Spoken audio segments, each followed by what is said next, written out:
voyez ici, on avait eu un petit souci. Le concours des 48 plus belles voitures d'Europe. Voilà le résultat.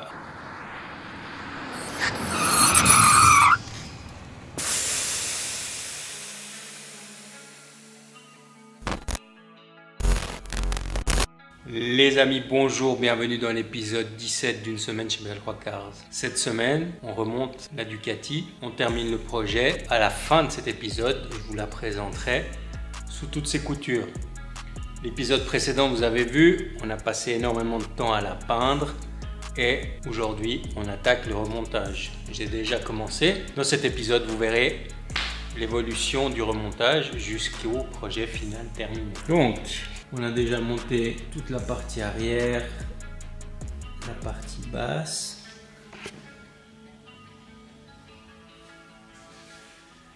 Les côtés sont montés.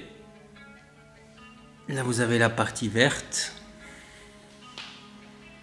L'avant est monté. Pas entièrement, hein, il manque des pièces. Et vous voyez, dessous c'est vert. Au milieu c'est blanc et devant ça sera rouge, et là vert en bas, blanc au milieu et rouge au dessus. Donc ça vous verrez quand on aura monté le reste des pièces. Je pense que là ça vous parle un petit peu plus, vous vous rendez mieux compte du drapeau. Donc vous voyez, c'est vert dessous, c'est vert ici aussi. Cette pièce on l'attend. Elle va venir en carbone et elle sera en carbone vert aussi, parce que comme elle est dans la lignée, on va dire, du vert, donc cette pièce va venir en carbone vert. Le pare-boue arrière va venir en carbone vert aussi. La jante arrière est verte comme vous l'avez vu, et après l'avant, ça sera rouge. Le pare-boue avant sera partiellement rouge, et puis après on aura toute la partie rouge au-dessus. En tout cas voilà, je voulais vous montrer déjà, j'adore cette arrière.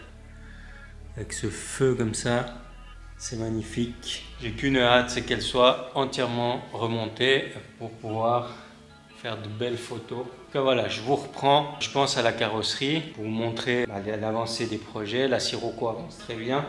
Elle va être peinte dans cet épisode. Et puis, on continue. À tout de suite. Nouvelle journée dans cet épisode. On se retrouve dans la cabine de peinture. Je vous explique ce qu'on a fait. Comme ça, vous verrez, on est encore sur les pièces de la moto. Donc comme ça, vous vous rendez compte le temps que ça prend.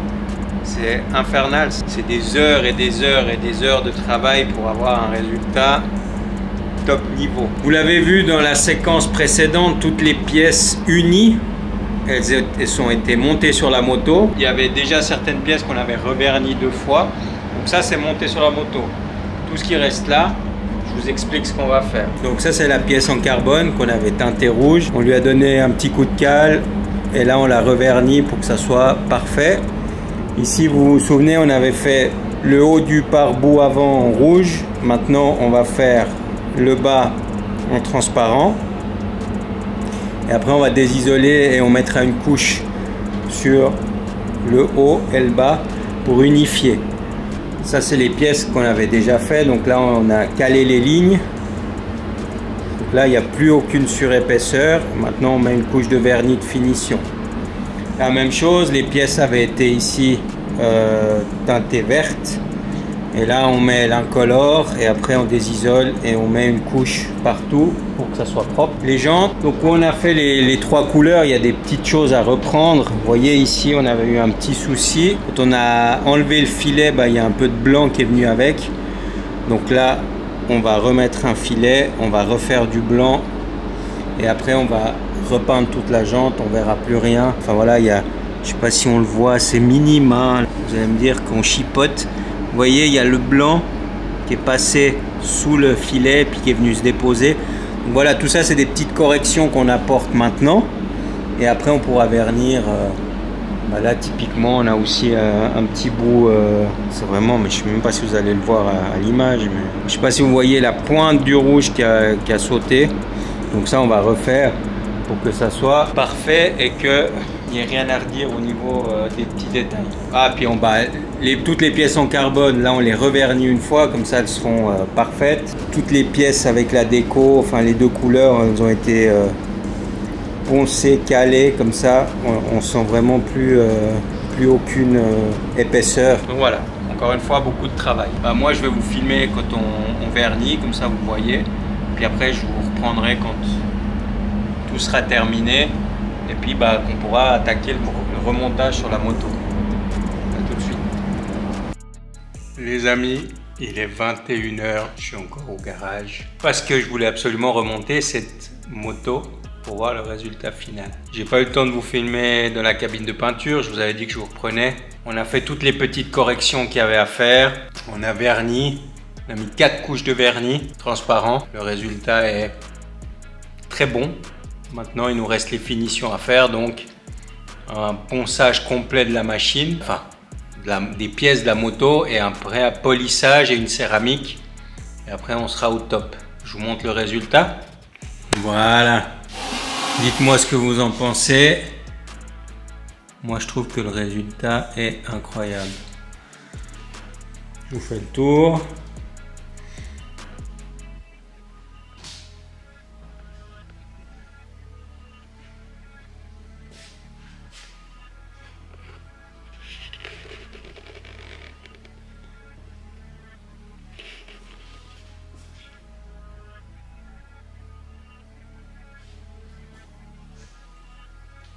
Voilà le résultat avec le vert en bas, le blanc au milieu, le rouge en haut. Et on a les petites ailettes en carbone vertes et rouges qui nous rappellent le drapeau. L'idée c'était que peu importe l'angle dans laquelle vous regardez la moto, que ça vous fasse penser au drapeau tricolore immédiatement. Donc à l'avant, on a le vert dessous, le blanc et le rouge. Ici on a le vert, le blanc, le rouge. Sur les côtés on a le vert, le blanc, le rouge. Quand vous la regardez comme ça, vous avez le vert, le blanc et le rouge. Sur le côté on a le vert, le blanc, le rouge. Au milieu on a vert, blanc, rouge. Et puis ici vous avez le vert, le blanc et le rouge, et à l'intérieur on a le vert, le blanc et le rouge. Et derrière on a aussi la petite bande. Voilà. Et là on a même été chercher jusque là.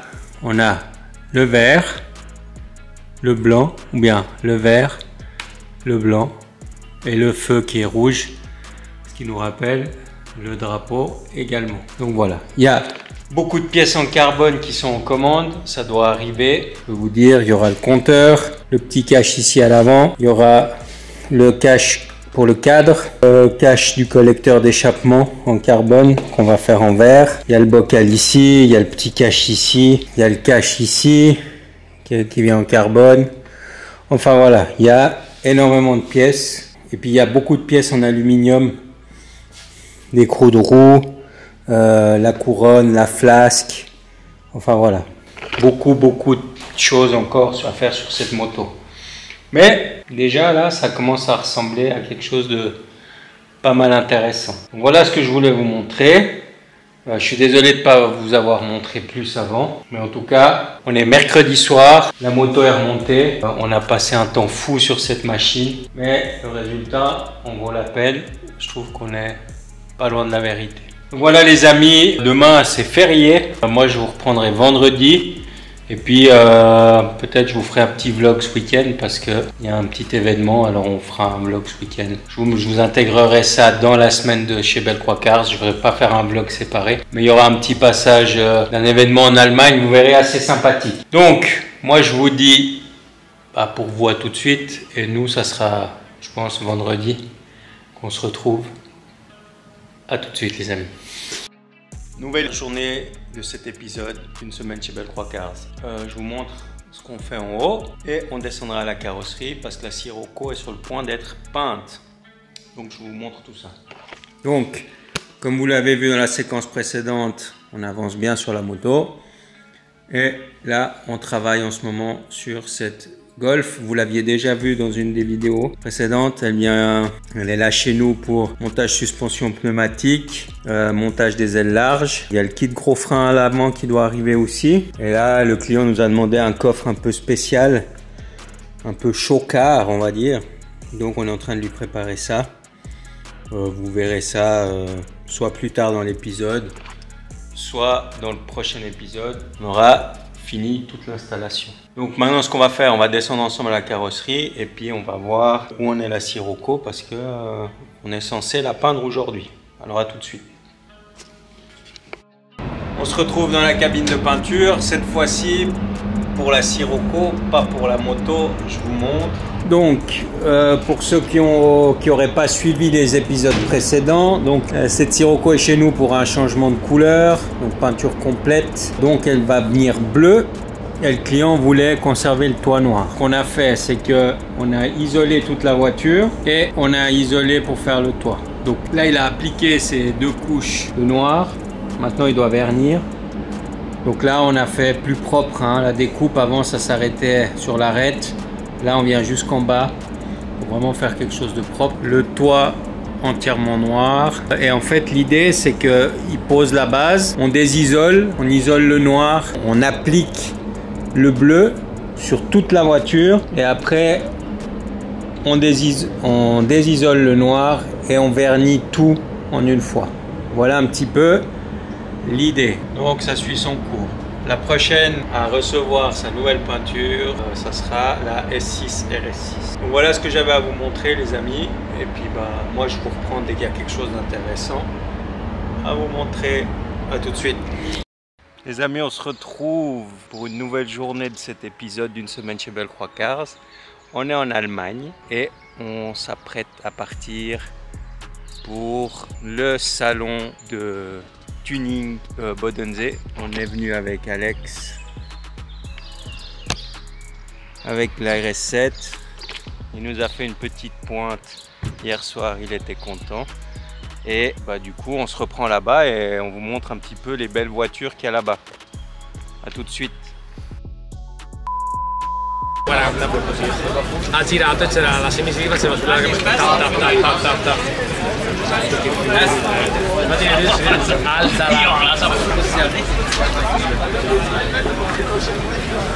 Volevo vedere se erano rigidi.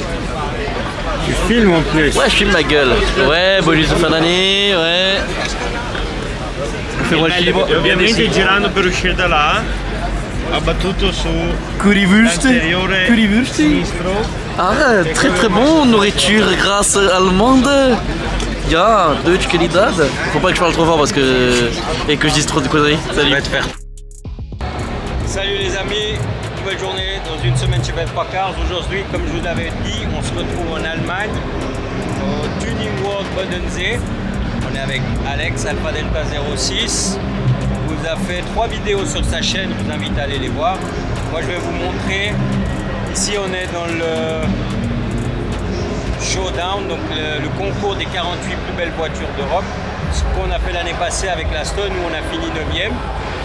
Et je vais vous montrer, moi, mes coups de cœur des 48 plus belles voitures. On va bientôt connaître le classement des 12 plus belles voitures, donc je vous filmerai ça aussi par après. On commence par, je pense, la numéro 1 qui va finir première cette année. Je vous la montre. C'est une Mercury avec un châssis de Formule 1, moteur de Formule 1. Le traitement de la peinture est incroyable. C'est un travail de fou. La voiture a été top chopée, donc le toit a été baissé. Et je vous laisse admirer.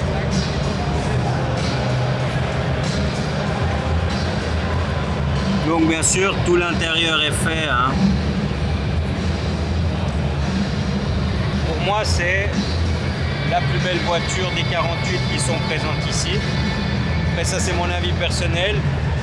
Les juges ont pu la scruter sous toutes les coutures et puis on verra ce que ça donne, mais je pense qu'elle va être, elle va être en tout cas très très bien classée. Après, un autre coup de cœur, malheureusement qui n'est pas dans les 12 finales, finaliste. C'est cette magnifique BMW E36. Elle est incroyable. Restaurée au top, la peinture est parfaite. BBS Le Mans sur air. Et bien évidemment les Recaro qui vont bien. Je trouve que la couleur est top. Et ce qu'il faut savoir, c'est que c'est une 328 avec le moteur 2,8 litres équipé d'un compresseur et elle développe 550 chevaux. Pour moi, elle aurait mérité d'être dans le top 12. Malheureusement, elle n'a pas été sélectionnée. Mais une très très belle réalisation sur cette E36.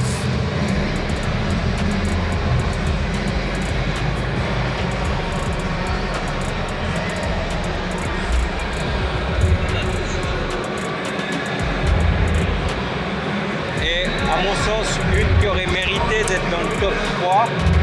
Malheureusement, elle a été éliminée. Ce qu'il faut savoir, c'est que c'est beaucoup le tirage au sort sur qui vous tombez qui est déterminant. Mais une très très belle réalisation qui aurait mérité d'être top 3.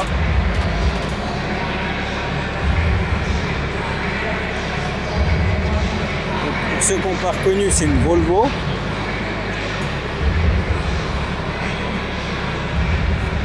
Entièrement restauré, il y a un vrai travail, les détails, regardez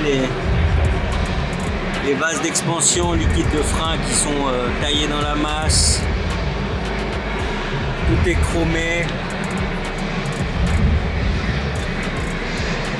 sur air, BBS RF.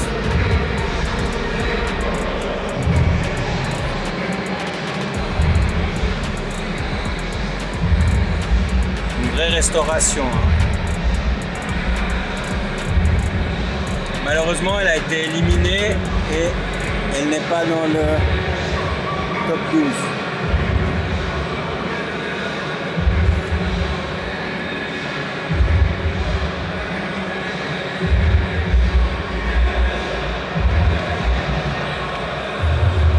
Ça, c'est mes coups de cœur. Ce qu'on fera, c'est que les 12 dernières voitures, donc les 12 finalistes, on va connaître le classement en fin de journée. Donc les 12 dernières voitures finalistes, je vous les filmerai quand elles passent. Et puis comme ça, vous aurez le classement de 12 à 1. Et puis voir si je ne me suis pas trompé sur mon classement. Je ne vais pas me prononcer, je l'ai en tête, je sais, mais on verra si je ne suis pas complètement à côté de la plaque. Donc, je vous reprends tout de suite. Pour vous tout de suite et moi je vous filme ça après, tout à l'heure. Les amis, on se reprend, j'espère que vous m'entendez bien. Donc le moment fatidique est arrivé pour les participants. Les 12 plus belles voitures sont en place. Je vais vous faire un tour, il y en a 6 d'un côté et 6 de l'autre. Je vous montre les 6 de mon côté. Après on fera le classement ensemble, comme ça vous saurez de la 12e à la première. Un des projets qui va faire top 3 minimum, c'est cette magnifique Chevrolet Impala avec un travail de peinture de fou.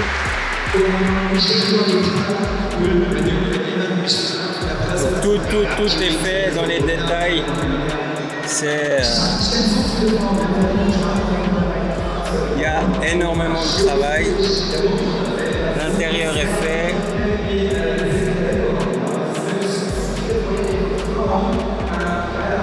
Vous dites-moi en commentaire vos 3 voitures préférées, notez-les en commentaire, c'est intéressant de savoir.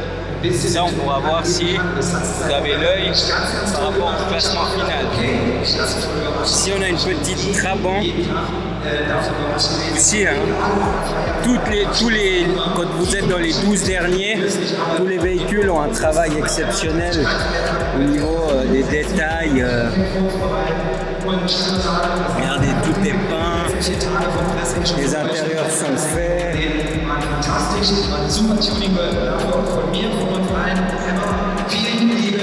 Ça c'est très cool, c'est une base un peu différente, donc c'est vraiment sympa. Après ici Golf 1 GTI, C'est un petit feu, donc c'est aussi très cool, plein de détails en carbone. Yeah.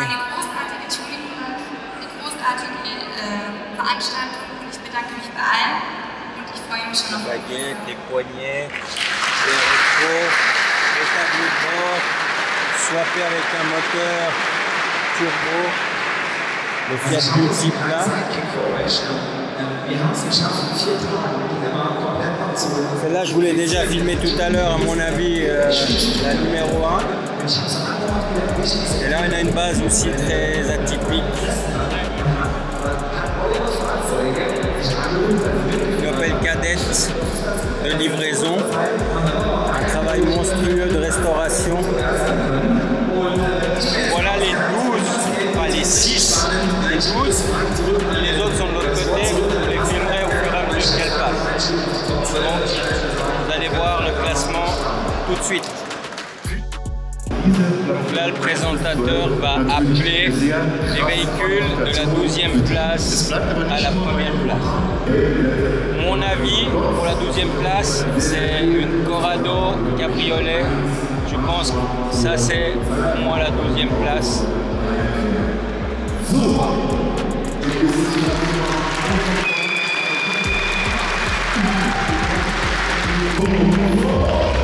me suis trompé, le numéro 12 c'est la Golf 1 bleue.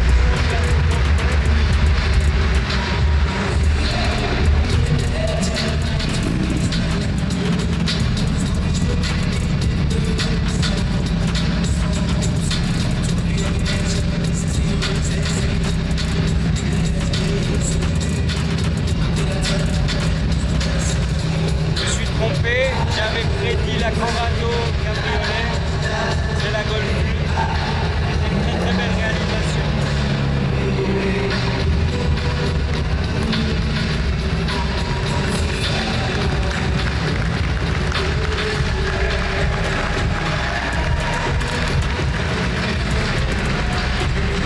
On se reprend pour la 11e. J'ai loupé la 11e place. La BMW E30 avec le kit LTO en 11e position. Je me suis trompé sur toute la ligne, hein, le classement c'est pas du tout ce que je pensais. Et là maintenant numéro 10, je pense que c'est la Corrado. Là, faut qu'elle sorte, hein, parce que niveau définition, il y avait pour moi des voitures mieux finies que la Corrado.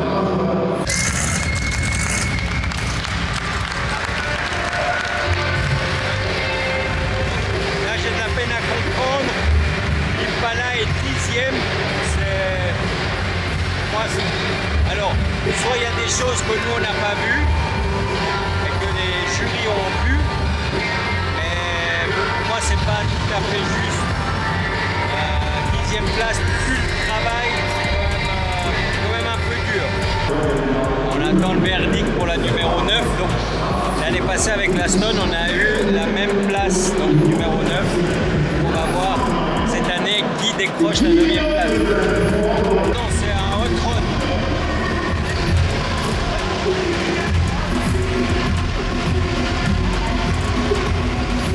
9e place pour le hot rod. C'est aussi un peu dur. Mais bon, voilà, comme ça. Peut-être un jour on sera juge et on choisira. Mince, il n'y a plus de batterie. Je ne sais pas si on va pouvoir finir les 12. Ce que je fais, là je vous annonce la 7e et après on fera les 3 dernières 3, 2, 1 parce qu'il n'y a plus de batterie. La Corrado que je pensais on faisait 7e. On se reprend pour la 3e place. Les mecs qui se touchent le visage quand vous filmez, arrêtez, on sait que vous êtes gênés. Ça sert à rien de faire ça, toucher la casse-pète, les lunettes, secouer le nez. Ça c'est tous des gestes qui veulent dire que vous êtes juste gêné. Kevin il est pas gêné par exemple. J'ai un bout de mon oeil qui est là, c'est pas très professionnel. Merde. Merde, il est là. Il est là. Attends, il est où? Ah, il est là, merde. Merde.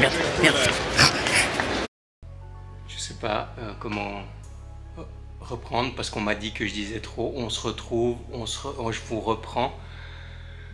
Je sais pas comment. En tout cas, on se retrouve à la carrosserie. Du coup, vous avez vu, j'ai filmé à Bodensee. J'avais plus de batterie. Après, Alex a fait joujou avec l'appareil photo. Vous avez vu ça, on vous a mis ça dans le montage. Et puis, bah, du coup, les 3 premières positions. Donc, j'ai oublié ce qui était en 3. Ah, en 3, la Cox grise avec les pièces en carbone. En 2, la Infinity. Et en 1, la Mercury, comme je l'avais prédit. Mais de toute façon, vous verrez tout ça en détail sur la chaîne d'Alex. Maintenant, c'est la dernière journée de cet épisode. On se retrouve à la carrosserie, je l'ai déjà dit, je répète. Et je vais vous montrer, on a pas mal avancé sur la BMW. On est en phase de finition, de préparation pour pouvoir la peindre prochainement. Donc qu'est-ce qu'on a fait? On a déposé le toit en tôle. On a fait tout le traitement anti-rouille. Parce que bien évidemment, les toits en tôle sont pointés, donc soudés avec les renforts. Le toit en carbone ne peut pas être soudé, donc il viendra uniquement coller. Donc on a tout traité. On va encore boucher les petits trous ici, ça je vous l'avais montré. Dans le prochain épisode, le toit va être collé. Puis là, vous voyez, toutes les entrées sont déjà poncées. Et puis on commence gentiment, voilà, tout est démonté. Une fois que le toit est collé, on ponce l'extérieur, on enlève les portes, on fait les 2-3 petites réparations qu'il y a à faire. Et puis elle pourra recevoir sa nouvelle couleur sur tout ce qui est caisse et entrée. Voilà un petit peu l'idée. Voilà ce que ça donne sans le toit. Donc on va en rester là pour cet épisode. J'ai pas reçu toutes les pièces de la Ducati, donc elle n'est pas terminée, elle est au même stade qu'au début de l'épisode, donc ça sert à rien que je vous la refilme. J'espère que semaine prochaine elle sera finie parce que là il commence à faire beau et j'ai envie de rouler avec. Donc normalement semaine prochaine, enfin dans l'épisode de la semaine prochaine, elle devrait être terminée, j'espère, si on reçoit toutes les pièces. Et on en reste là pour cet épisode. Je voulais vous remercier. On est de plus en plus nombreux sur la chaîne. Il y a beaucoup de gens qui regardent les vidéos qui ne sont pas abonnés. Alors s'il vous plaît, abonnez-vous. Ça aide la chaîne. Mettez des likes, partagez, commentez. Vous assurez, j'ai pris du retard avec les commentaires. Je suis désolé, je vais prendre le temps de répondre à tout le monde. C'est promis. Il faut qu'on atteigne les 20 000 rapidement parce qu'il y a 20 000 abonnés. Il y aura une petite surprise. Vous verrez ça. Et puis, moi je vous fais de gros bisous. Portez-vous bien et à la semaine prochaine. Ciao les amis.